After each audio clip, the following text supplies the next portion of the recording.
शेखर जी, आपके पास lecture notes सारे हैं?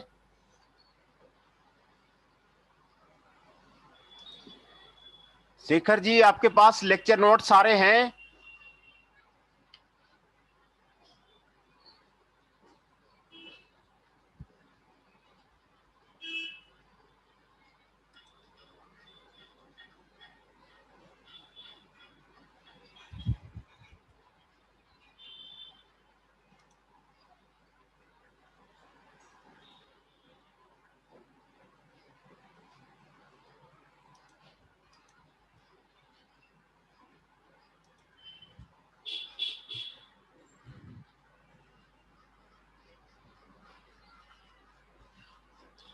शेखर जी, आपके पास लेक्चर नोट्स सारे हैं?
शेखर जी, आपके पास लेक्चर नोट्स आपके पास सारे हैं?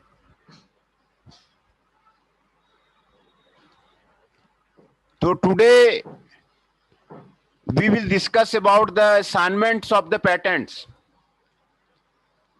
Assignments of the patents. Assignment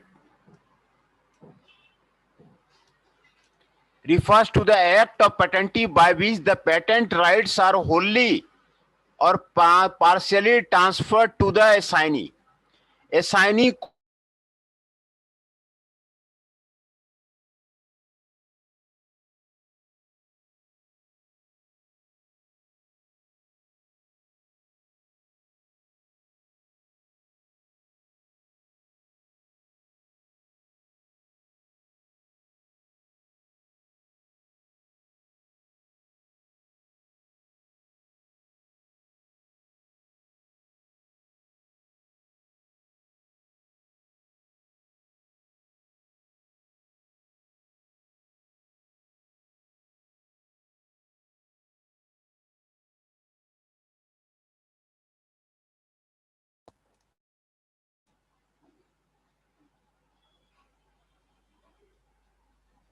हो तो गया।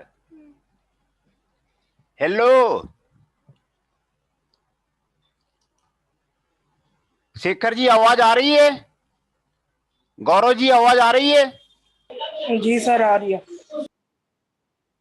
आ रही है। तो मैं ये कह रहा था, गौरव जी और शेखर जी की लेक्चर नोट सारे इंटेलेक्चुअल प्रॉपर्टी राइट का आपके पास है? आपने सिलेबस सारा चेक कर लिया है? और जो भी लेक्चर नोट्स आपके पास सारा है कि नहीं है, आप उसको चेक कीजिए पहले। और चूंकि असाइनमेंट बनाने के लिए बोल रहे हैं, वो मार्क्स का वो भी आया हुआ है कि उसमें एमसीक्यू टेस्ट लेना है। तो आज तो ईआईटीके का एमसीक्यू टेस्ट ले लेंगे क्लास पीरियड में। तो एमसीक्यू टेस्ट लेना है और असाइनमेंट पे मार्क्स देंगे, तो इसीलिए आप असाइनमेंट बनाना जो है आप शुरू कर दीजिए। असाइनमेंट ना एक एक करके बनाइए और उसको भेजिए, है ना? तो असाइनमेंट बनाइए और भेजिए। तो कल जो है यूनिट 4 में हम लोग डिस्कस कर रहे थे। यूनिट 4 का जो सिलेबस है, working of patents, compulsory licences, commercialization of invention, license terms of the license agreement, assignment of patents and revocation of the patents. Revocation of the patent कल हम लोगों ने देखा, उसको आज दोबारा फिर जो है उसको रिवोकेशन ऑफ पेटेंट को फिर से करवा देंगे। पहले असाइनमेंट ऑफ पेटेंट्स क्या है इसके बारे में जानकारी ले लेते हैं। असाइनमेंट का मतलब है कोई पेटेंट होल्डर जिसके पास पेटेंट है, वो दूसरे किसी पर्सन को पेटेंट की राइट असाइन करता है, दूसरा किसी पर्सन को पेटेंट की राइट देता है, उसको असाइनमेंट बोलते हैं।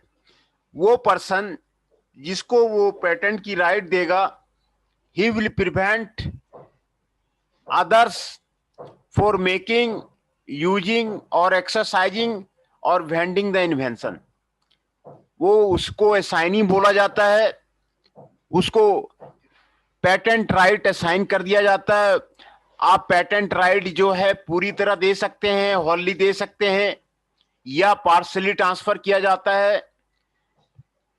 दोनों में से होली और पार्शली जो है पेटेंटी को जो है ट्रांसफर कर सकता है दूसरे आदमी को। ये सेक्शन 70 में, पेटेंट एक्ट के सेक्शन 70 में ये दिया हुआ है कि कोई भी पर्सन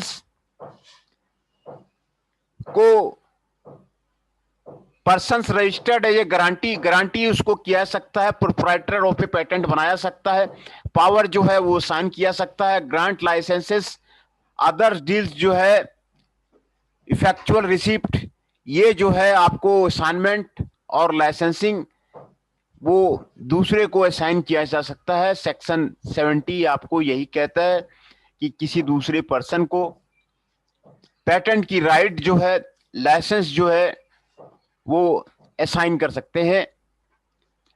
जो भी person registered as a guarantee और प्रोप्राइटर ऑफ ए पेटेंट, वो उसको असाइन कर सकता है। ये असाइनमेंट 3 तरह का होता है: legal assignment, equitable assignment, mortgage assignment, है ना? ये असाइनमेंट जो है 3 तरह का होता है: legal assignment, equitable assignment and मोर्टेज assignment. अगर मोर्टेज असाइनमेंट में क्या है, पेटेंट राइट्स ट्रांसफर किया जाता है असाइनी को, और असाइनी इन रिटर्न में सम ऑफ द मनी देता है ना? असाइनी को किसी दूसरे को पेटेंट राइट ट्रांसफर किया और वो जो है असाइनी जो है उसके बदले में मनी दिया, तो उसको बोलते हैं मोर्टेज। मोर्टेज उसको बोलते हैं, है ना? Once the assigner pays the sum, patent rights are restore to him. Patent rights जो है उसको रेस्टोर हो जाता है।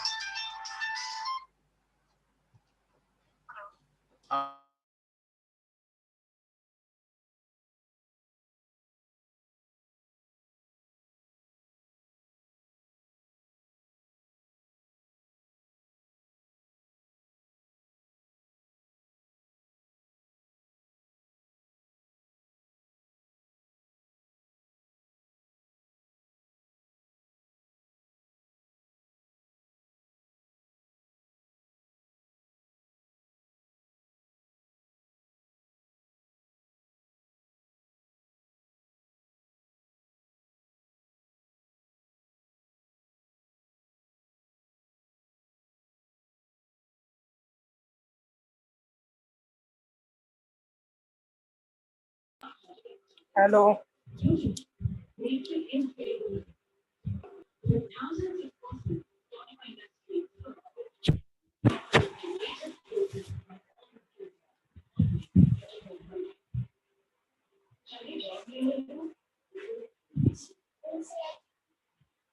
सर पढ़ा नहीं रहे क्या?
मैंने की है, किस लिए की है? मतलब आपने मेल कर रखी है ना सर?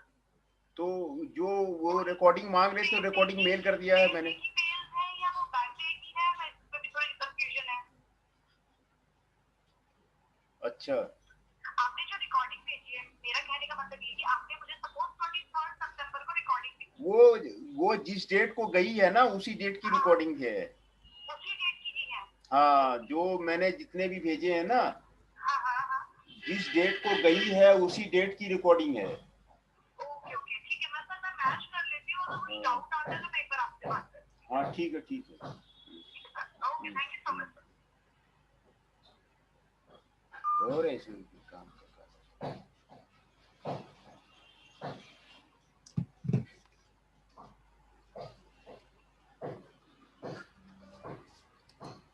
तो आपके जो असाइनमेंट और पेटेंट हैं वो तीन तरह के होते हैं। लीगल असाइनमेंट होते हैं, इक्विटेबल असाइनमेंट होते हैं, मोर्टेज होते हैं। मोर्टेज में अगर असाइनी रिटर्न में सम ऑफ मनी देता है, जब असाइनर उसको उसको पे कर देता है, तो वो आपको कहलाता है मोर्टेज असाइनमेंट कहलाता है ना।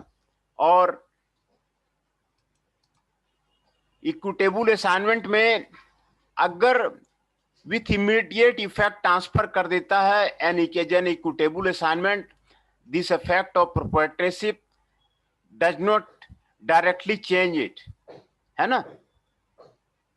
The man who it is assigned equitably assigned gets the ownership of the patent, तो वो आपको इक्विटेबल असाइनमेंट कहलाता है। सर अटेंडेंस होगी? अटेंडेंस अभी ले रहे हैं, अटेंडेंस अभी ले रहे हैं, अटेंडेंस अभी लिए नहीं, अटेंडेंस आपको बता दे रहे हैं अभी।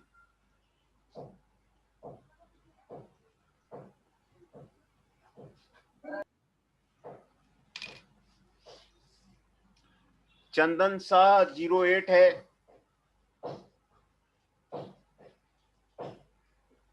गौरव कुमार 16 है, हिमांशु 17 है, कार्तिक 24 है,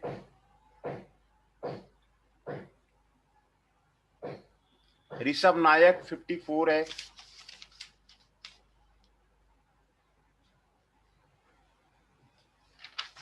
शेखर 41 है,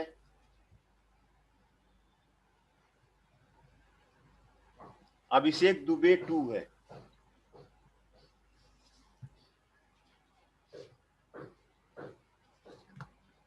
ये 7 पर्सन है, मैं नाम बता देता हूं। अभिषेक दुबे रोल नंबर 2, शेखर जी 41, ऋषभ नायक 54, कार्तिक जी 24, हिमांशु जी 17, गौरव कुमार 16, चंदन शाह 8। ये आपके 7 जो है पार्टिसिपेंट्स हैं। तो हम उसको टॉक कर रहे थे असाइनमेंट ऑफ द पेटेंट।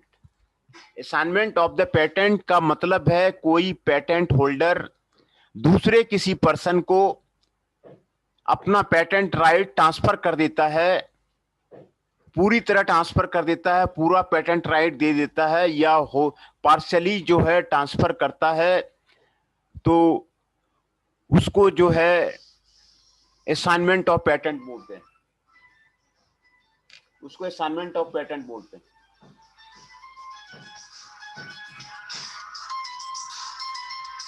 रुकिए, अभी कॉलेज से फोन आ रहा है, बार बार फोन आ रहा है, मैं कुछ पहले बात कर लेता हूँ।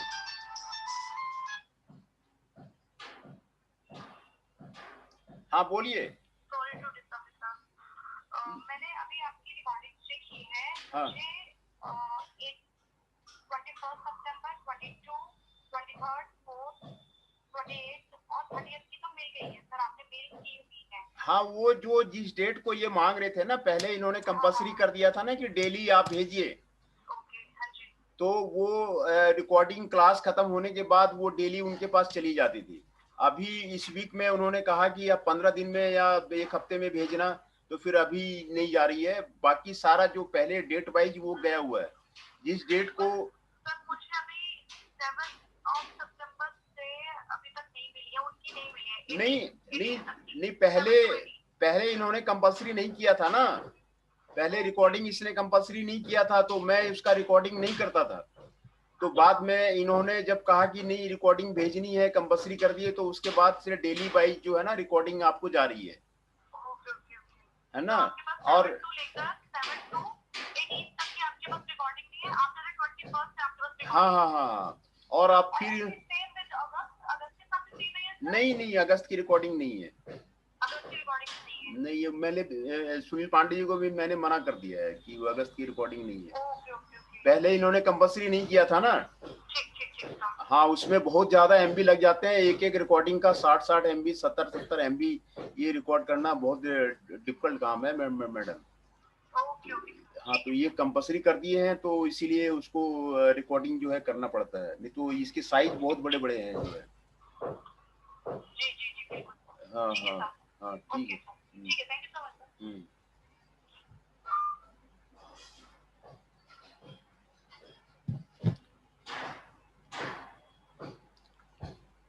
तो असाइनमेंट का मतलब होता है कि किसी दूसरे को पेटेंट राइट ट्रांसफर कर देना।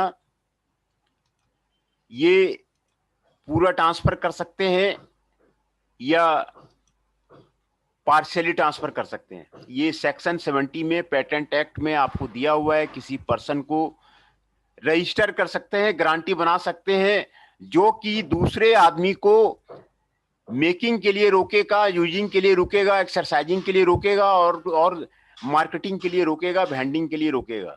तो इसी को असाइनमेंट कहते हैं, है ना। और असाइनमेंट का मतलब ही यही है कि किसी दूसरे आदमी को पकड़ लिया है, तो थर्ड पार्टी को पकड़ लिया है। तो 3 मेन टाइप से असाइनमेंट होते हैं। अगर लीगल असाइनमेंट है तो इसका मतलब है लीगली डीड बना करके किया गया है, लीगली कोर्ट का पेपर पे डीड बनाकर किया गया है, तो उसको लीगल असाइनमेंट बोलते हैं। इक्विटेबल में इमीडिएट इफेक्ट में इक्विटी दे दिया गया, साइन कर दिया गया, ओनरशिप तुरंत जो है प्रोवाइड कर दिया गया, राइट इन इक्विटी दे दिया गया, तो इसको इक्विटेबल बोलते हैं। अगर पेटेंट राइट्स देने के बदले में सम लिया गया, मनी लिया गया, रिपेज ले गया, तो उसको मोर्टेज बोलते हैं। ये तीनों बिल्कुल ही सिंपल है, और ये तीनों टाइप ऑफ द असाइनमेंट जो है आपको बिल्कुल सिंपल है। और असाइनमेंट ऑफ द पेटेंट भी आपको बिल्कुल सिंपल है कि असाइनमेंट ऑफ पेटेंट आपको क्या होता है। असाइनमेंट ऑफ पेटेंट जो होता है, किसी दूसरे आदमी को असाइनमेंट कर देते हैं, असाइनी को असाइनमेंट कर देते हैं, होली या पार्शियली जो आपको ट्रांसफर कर देते हैं, सारा राइट जो है ट्रांसफर कर देते हैं, और दूसरा आदमी कोई जो है उसको बनाए नहीं, इन्वेंशन को उसको यूज नहीं करे, उसको जो है मार्केटिंग नहीं करे, उसको वो रोकेगा, तो उसको असाइनमेंट बोलते हैं। थर्ड पार्टी को असाइन कर दिया, और थर्ड पार्टी जो है ये देख रहा है कि कौन जो इन्वेंशन बना रहा है, कौन नहीं बना रहा है, कौन एक्सरसाइज कर रहा है, कौन मार्केटिंग कर रहा है, वो जो है नजर रखे हुए है थ्रू आउट जो है, तो उसको बोलते हैं असाइनमेंट ऑफ द पेटेंट, है ना। किसी एक्ट सेक्शन 70 में आपको ये दिया हुआ है कि कोई भी पेटेंट होल्डर दूसरे को पेटेंट जो है असाइन कर सकता है, असाइनमेंट दे सकता है। तो इसमें सारे उसके लाइसेंसिंग के जो है पावर जो है उसको ट्रांसफर हो जाते हैं, वो आपको जो है उसके आपको ट्रांसफर हो जाते हैं। तो असाइनमेंट जो है आपको यही 3 टाइप का होता है। लीगल असाइनमेंट है, जब डीड के साथ में किया जाता है तो उसको लीगल असाइनमेंट बोलते हैं। लीगल डीड के साथ में कोर्ट के पेपर पे किया जाता है तो लीगल असाइनमेंट बोलते हैं, है ना। A patent which is created by the deed can only be assigned by a deed. ये डीड से किया जा सकता है। तो डीड जब लीगल डीड के साथ करते हैं तो उसको बोलते हैं लीगल असाइनमेंट बोलते हैं। इक्विटेबल असाइनमेंट का मतलब है विथ इमीडिएट इफेक्ट, जो ट्रांसफर ऑफ पेटेंट कर दिया जाता है, एग्री कर दिया जाता है, शेयर ऑफ पेटेंट कर दिया जाता है, इक्विटी के साथ में कर दिया जाता है, राइट ऑफ इक्विटी के साथ में ओनरशिप दे दिया जाता है, patent Altered in the law, तो इसको इक्विटेबल बोलते हैं। और जब मनी के ट्रांसफर में दिया जाता है, कोई आदमी जब उसको मनी देता है तो उसको पेटेंट राइट जो है दिया जाता है, तो इसको बोलते हैं मोर्टगेज बोलते हैं, है ना। Once the assigner pays the money the patent rights are restored to him, है ना। तो includes in meaning the legal representative of deceased assignee. Section 70 में ये आपको कंफर्म किया गया है। सेक्शन 68 में भी an assignment to be valid shall be in writing be content in the document, ये है ना। Controller within 6 month from the commencement of the act, ये जो है असाइनमेंट उसको कर सकता है। सेक्शन 69 में भी ये कह रहा है कि पर्सन अगर इंटाइटल्ड है असाइनमेंट के लिए तो राइटिंग में कंट्रोलर के पास में आपको रजिस्ट्रेशन के लिए जो है आप कर सकता है। तो असाइनमेंट ऑफ द पेटेंट आपको यही है, this is the assignment of the patent. बहुत छोटा सा टॉपिक है असाइनमेंट ऑफ द पेटेंट, ये आपको छोटा सा टॉपिक है असाइनमेंट ऑफ द पेटेंट। तो असाइनमेंट ऑफ द पेटेंट क्या है, यहाँ पर आपको समझ में आ गया होगा। Assignment refers to the act of patentee by which the patent rights are wholly or partially transferred to the assignee। assignee को जो है ट्रांसफर किया जाता है, who acquires the right to prevent others making, using or exercising or vending the invention, जो कि right to prevent others for making के लिए यूज करता है, यूजिंग के लिए यूज करता है, और एक्सरसाइजिंग के लिए यूज करता है, मार्केटिंग के लिए, वेंडिंग के लिए वो रोकता है। किसी दूसरे आदमी को आपने असाइन कर दिया, ये टास्क असाइन कर दिया कि भाई दूसरा बनाएगा, दूसरा यूज करेगा, दूसरा एक्सरसाइज करेगा, तो उसके अगेंस्ट में आप नजर रखो और उसको जो है अगर वो इस तरह का काम करता है तो उसको पेनाल्टी देनी होगी। तो आपने ये काम असाइन कर दिया है दूसरे को, इसी को असाइनमेंट बोलते हैं, असाइनमेंट ऑफ द पेटेंट बोलते हैं, है ना। उसमें होली असाइन कर दिया या पार्शियली असाइन कर दिया, कि ये जो पार्शियली असाइन कर दिया कि भाई उसको ये काम जो है ये करना है, वो देखे कि कौन कौन जो है मार्केट में इसको बना रहा है, कौन कौन इसको यूज कर रहा है, कौन कौन इसको एक्सरसाइज कर रहा है, तो इसको देखे, तो इसको बोलते हैं असाइनमेंट ऑफ द पेटेंट, है ना। तो ये सेक्शन 70 में आपको पावर असाइन करने का आपको दिया हुआ है, प्रोप्राइटर ऑफ पेटेंट को ये असाइनमेंट करने का, लाइसेंस को ट्रांसफर करने का, वो डीलिंग का आपको राइट जो है दिया हुआ है कि ये जो पेटेंट होल्डर है, पेटेंट होल्डर के पास में ये आपको राइट रहता है कि ये आपको डील कर सकता है। This is the assignment of the patent. आपको असाइनमेंट ऑफ द पेटेंट आपको यही है, असाइनमेंट ऑफ द पेटेंट छोटा सा टॉपिक है। तो आपको मैं कह रहा था कि आप जो है लेक्चर नोट्स को आप पहले सारा चेक करिए, सिलेबस से मिला करके लेक्चर नोट्स आप सारा चेक कर लिए कि आपके पास है कि नहीं है, लेक्चर नोट्स है कि नहीं है। और दूसरा, असाइनमेंट को बनाना आप शुरू कर दीजिए, असाइनमेंट जो है बना करके आप मेल कर दीजिए, क्योंकि वो असाइनमेंट पे मार्क्स बता रहे हैं। तो असाइनमेंट आपका क्लियर हो जाएगा तो आपका पेपर आपका बिल्कुल क्लियर हो जाएगा। असाइनमेंट के से ही क्वेश्चन जो है आपको यूनिवर्सिटी एग्जाम में भी आएगा। तो असाइनमेंट बनाना इसलिए जरूरी है, और असाइनमेंट कर लेने के बाद आप एश्योर हो जाएंगे कि आपका पेपर आपका बिल्कुल आपको सही जाएगा। तो असाइनमेंट जब तक नहीं करेंगे तो फिर भी आपको डाउट रहेगा। असाइनमेंट आप 5 यूनिट है, 5 असाइनमेंट दिया हुआ है, आप उसको क्लियर कर लीजिए, है ना। तो ये था असाइनमेंट ऑफ द पेटेंट। दूसरा, कल मैंने आपको बताया था revocation of the patent, surrender and revocation of the patent. तो इसको फिर से मैं आपको रिवाइज कर देता हूं।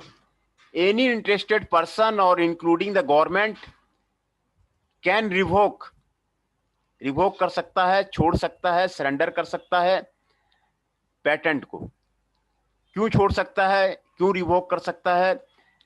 वो जो है काउंटर क्लेम जो है आपको हाई कोर्ट में होगा। ये सारे ग्राउंड्स हैं जिसके ऊपर जो है रिवोकेशन होगा। ये सारे ग्राउंड ए से लेकर के आपको क्यू तक आपको दिए हुए हैं, कि ए से लेकर क्यू तक आपको रिवोकेशन के ग्राउंड आपको दिए हुए हैं, है ना। तो ये सारे रिवोकेशन का ग्राउंड था। कल मैंने काफी डिटेल से इसके बारे में आपको बता दिया था। तो आगे इसमें जो दिया हुआ है वो मैं आपको क्लियर कर देता हूं। सेक्शन 64(2) में पर्पस ऑफ क्लाउज में E two F two of section A में दिया हुआ है, no account shall be taken of personal document और सेक्रेट ट्रायल और फॉर द सेक्रेट यूज। किसी भी तरह का अकाउंट जो है पर्सनल डॉक्यूमेंट का आपको सेक्रेट ट्रायल में, सेक्रेट यूज में नहीं लिया सकता है। Where the patent is a process और a product as made the described और claimed, the incorporation into the product made by the above process shall constitute knowledge or use in India date of the importation, except where such importation has been the purpose of reasonable trial or experiment only। reasonable trial के लिए और experiment के लिए, है ना, ये accept के लिए आपको सेक्शन 64 में ये आपको दिया हुआ है। इस सेक्शन 64 में आपको रीजनेबल ट्रायल और एक्सपेरिमेंट के लिए आप पेटेंट को जो है वो ले सकता है ना। ये आपको दिया हुआ है।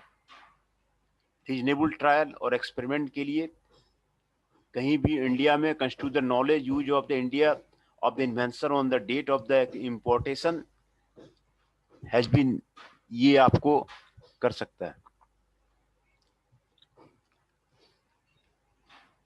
No account shall be taken any use of the invention for the purpose of the reasonable trial.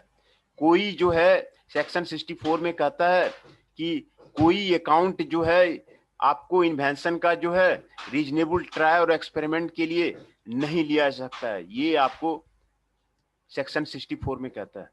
By the government of any person authorised government undertaking, इसका having communicated or disclosed the invention directly or indirectly to the government, ये नहीं कर सकता है ये। तो section 64(3) में आपको ये चीजें आपको बता रही है। And consequence of implement person from where drives having communicated or disclosed the invention and without the consent or adequacy of the applicant any person from what he delivers title, ये आपको नहीं कर सकता है। ये आपको नहीं कर सकता है। A notice of any petition for revocation of the patent section can be done, ये आपको नहीं कर सकता है। Public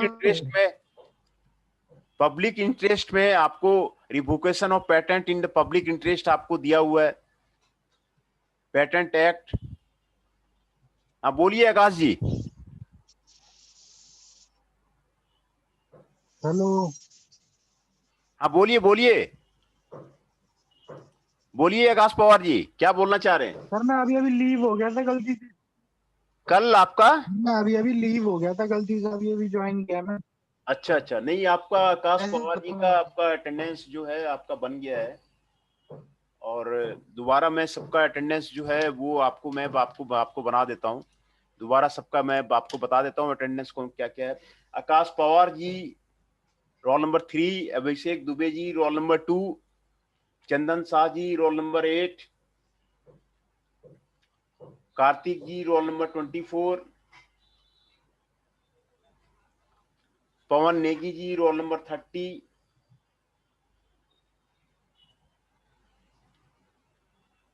Rahul ji, roll number 32 Ramdatt Bhatt ji, roll number 38 Rishabh नायक जी 54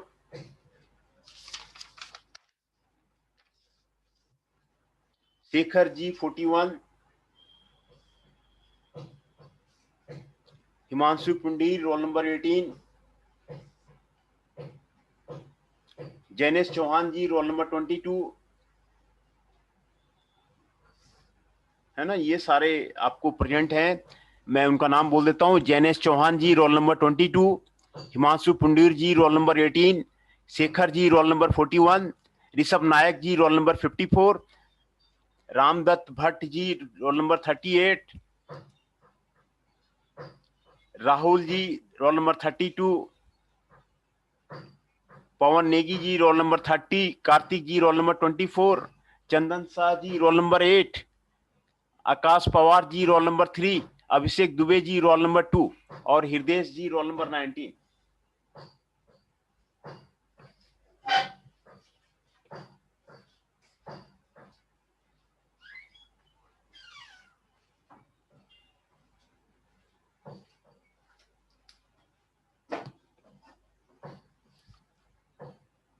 तो ये पब्लिक इंटरेस्ट पे revocation of the patent for non working में आपको इसमें आपको ये दिया हुआ है कि एटॉमिक एनर्जी रिलेटेड जितने भी केसेस हैं उसको रिवोकेशन के केस में आपको रखा गया। This with the revocation of the with the atomic energy आपको नॉन वर्किंग के केस में ये आपको दिया हुआ है। और मेनली आपको assignment of the patent today हम लोग डिस्कस कर रहे थे। असाइनमेंट ऑफ द पेटेंट का मतलब यही है कि दूसरे को असाइन करना, दूसरे को पेटेंट असाइन करना, थर्ड पार्टी को पेटेंट असाइन करना, ये पेटेंट होल्डर को राइट है।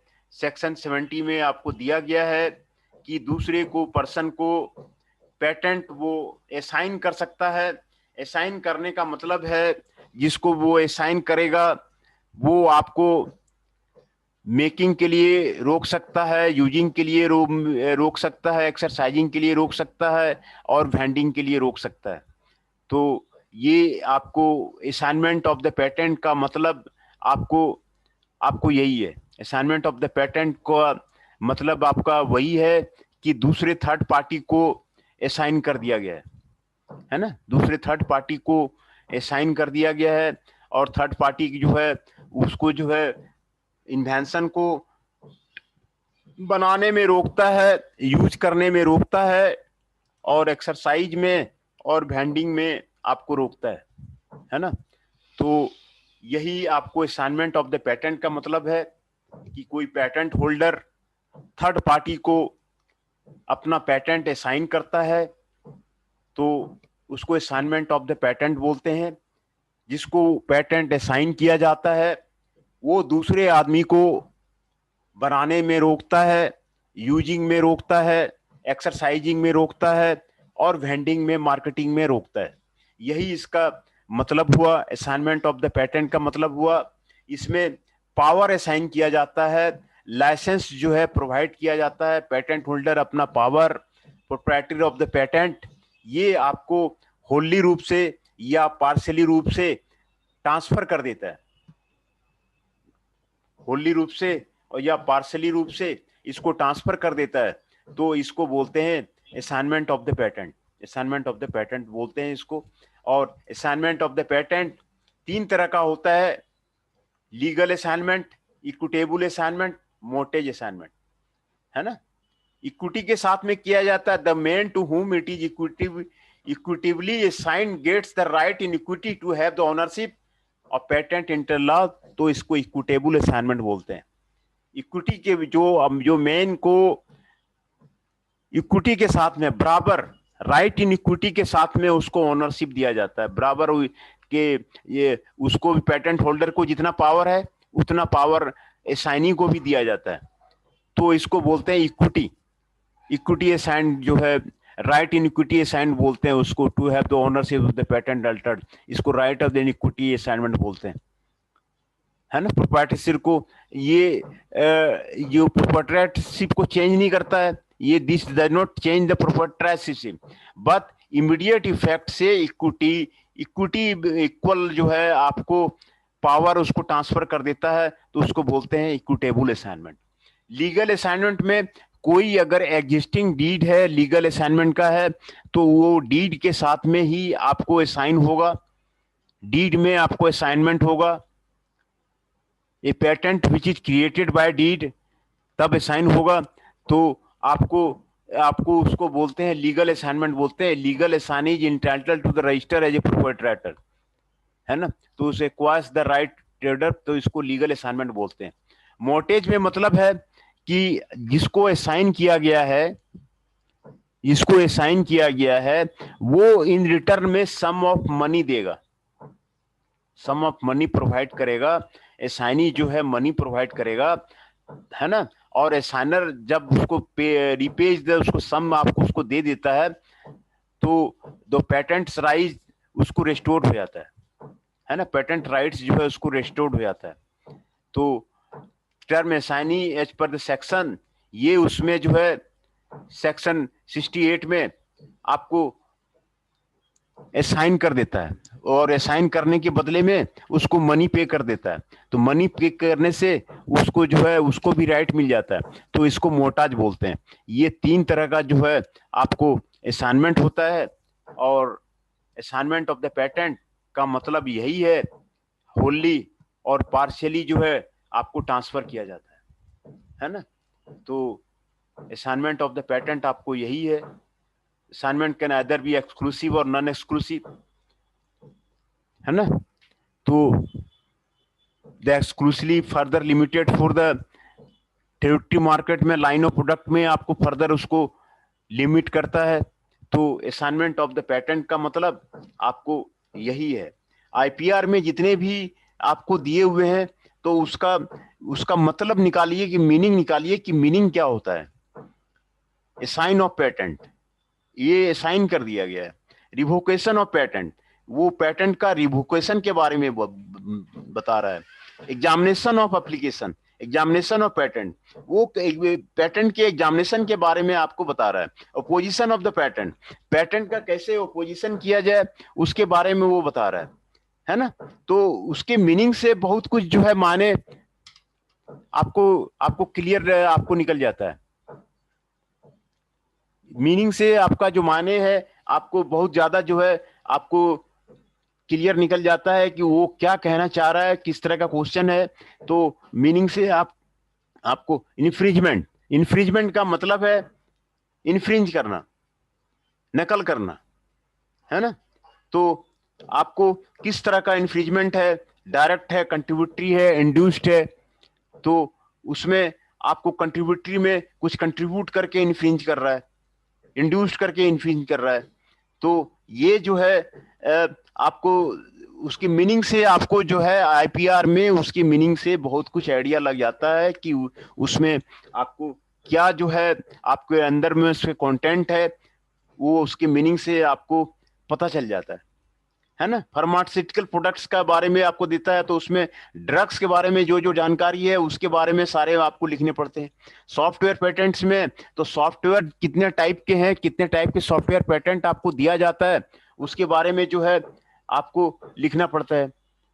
तो plant variety and farmers right act में फार्मर्स का क्या क्या राइट है उसके बारे में आपको बताता है। तो दूसरा पेटेंटिंग ऑफ माइक्रो ऑर्गेनिज्म है, तो माइक्रो ऑर्गेनिज्म रिलेटेड जितने भी पेटेंट के रूल्स हैं, माइक्रो ऑर्गेनिज्म क्या है उसके रिलेटेड रूल्स क्या है उसके बारे में डील करता है। तो उससे आपको नाम से क्लियर हो जाता है आईपीआर में कि उसमें सब्जेक्ट कंटेंट क्या है और क्या उसका आपको मीनिंग निकलता है ना, मीनिंग निकलता है। तो आज मैं ज्यादा नहीं कराऊंगा, असाइनमेंट और पेटेंट नहीं कराऊंगा, क्योंकि अब ज्यादा बच नहीं रहा है, कंपलसरी लाइसेंसेस बच रहा है, और जो है कंपलसरी लाइसेंसेस के बाद जो है उसको फिर से मैं रिपीट कराऊंगा, एक एक करके जो है सबका रिपीट कराऊंगा।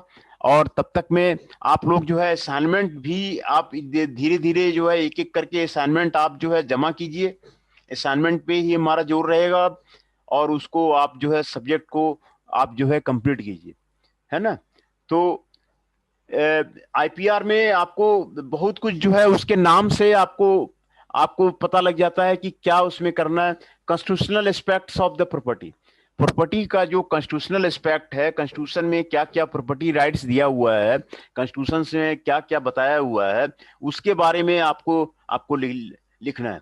तो economic development and the intellectual property right, तो एक इंटेलेक्चुअल प्रॉपर्टी राइट से इकोनॉमिक डेवलपमेंट कैसे होता है, कंपनी का इकोनॉमिक डेवलपमेंट कैसे होता है, और जो है नेशन का इकोनॉमिक डेवलपमेंट कैसे होता है, किसी पर्सन का इकोनॉमिक डेवलपमेंट कैसे होता है, तो उसी के बारे में आपको इकोनॉमिक डेवलपमेंट में आपको लिखना है, इकोनॉमिक डेवलपमेंट और and the intellectual property right, उसी के बारे में आपको लिखना है कि इकोनॉमिक डेवलपमेंट जो है कैसे प्रॉपर्टी राइट को, आईपीआर को लेकर के, पेटेंट को लेकर के कोई कंपनी जो है उसमें आपको ग्राफ बनाना है कि कैसे जो है इकोनॉमिकली जो है उसमें डेवलप हुआ है।